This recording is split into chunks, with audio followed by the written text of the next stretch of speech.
కుంభరాశి వారికి ఈ వారం ఎలా ఉంటుంది గురువుగారు? కుంభరాశి వారికి 2 గ్రహాలు యోగిస్తున్నాయమ్మా. పంచమంలో గురువు, తృతీయంలో శుక్రుడు.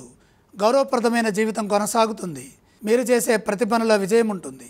మీలోని విజ్ఞానాన్ని తోటివారు పై అధికారులు గుర్తిస్తారు. తగిన విధంగా మీ సేవలను వినియోగించుకుంటారు. సామాజికంగా గుర్తింపు లభిస్తుంది. నిరంతర సాధనతో చేసే పనులు శక్తినిస్తాయి. బాధ్యతలని గుర్తించి కర్తవ్య దీక్షతో ముందుకు సాగండి. అసంపూర్ణంగా ఏ పని చేయొద్దు. పనిలో సంపూర్ణత అవసరం. మీరు చేస్తున్న పనిలో ఏకాగ్రత, శ్రద్ధ 2 అవసరం. సాధ్యమైనంత వరకు విజయాలు సాధించే విధంగా కృషిని కొనసాగించండి. నమ్మకం మిమ్మల్ని ముందుకు నడిపిస్తుంది. ఫలితాలు అనుకూలంగా ఉంటాయి.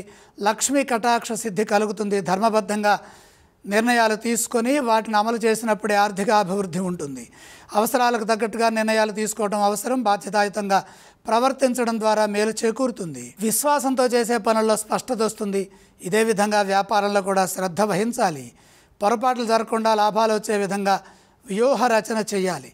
ఎట్టి పరిస్థితుల్లో వివాదాలకి అవకాశం కల్పించకుండా కార్య సాధనలో నిమగ్నం కావాలి. కుంభరాశి వారు ఏ స్తోత్రం పఠిస్తే బాగుంటుంది? కుంభరాశి వారు నవగ్రహ శ్లోకాలు చదువుకోవటం చాలా మంచిది. అలాగే ఏ ఆలయాన్ని సందర్శించాలి? నవగ్రహ దర్శనం శక్తినిస్తుంది. ఇక ఏవేం దానం చేస్తే బాగుంటుంది? నవధాన్యం నవగ్రహ పాదాల దగ్గర ఉంచి నమస్కారం చేయండి.